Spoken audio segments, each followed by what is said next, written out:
এই যে হচ্ছে সিম গাছ, এই গাছটা আমি আগেও দেখিয়েছিলাম। গাছটা অলরেডি আমরা শিম খেয়েছি, প্রচুর শিম পেড়ে খাওয়া হয়েছে। তো এখনো এই যে এখন এতগুলো, এগুলো বড় হয়নি এখন, এগুলো হচ্ছে। এই শিম পড়েছে, এগুলো পড়েছে না? হ্যাঁ, এই দেখুন, এই হয়ে আছে, এই হয়ে আছে, এইখানেও ছিল, এখানে আবার ফুল হয়ে আছে, এই যে কাছে গোড়া গোড়ায় এইখানে আছে কিছু।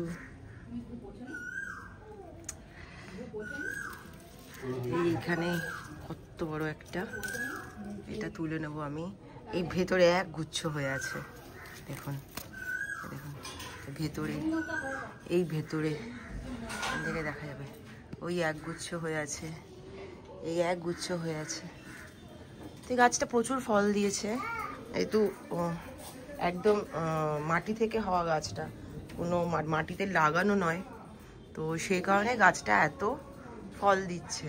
নর্মালি টবে লাগানো গাছ থেকে অত ফল হয় না, অনেক মেনটেনেন্স থাকে, হয় বাট অনেক মেনটেনেন্স থাকে, কিন্তু মাটি থেকে যে নিজের একদম সলিড মাটি থেকে যে গাছ হয় সেই গাছ ভর্তি। আর ওইদিকে আছে পুঁই বিটুলি, রোদের জন্য বোঝা যাচ্ছে না, এখান থেকে দেখাবো। একটা বাড়ির পেছনের ভাগটা আমরা খুব একটা ব্যবহার করি না, এই সব পুঁই বিটুলি বুঝতে পারছেন, ভরে হয়ে আছে। আর এটা কিন্তু ওই সাদা পুঁই শাকটা না, এটা লাল পুঁই শাকটা। আর এত স্বাদ শাকটা খেতে, এত স্বাদ ডাঁটাগুলোয়, মানে কি বলবো। এখন আমি যতটা শিম সংগ্রহ করেছি দেখাবো। এতগুলো আমি পেরেছি, এতগুলো পেরেছি, এর আগে মোটামুটি খাওয়া হয়ে গেছে বেশ কিছুটা পেরে পেরে। তারপরে যেহেতু আমাদের একটা ছোট্ট বাচ্চা আছে বাড়িতে, তো আমরা চেষ্টা করি বাড়ির ফলন হওয়া জিনিসগুলো বাচ্চাদেরকেই আগে খাওয়াবার, কারণ অর্গানিক সবজির অনেক দাম।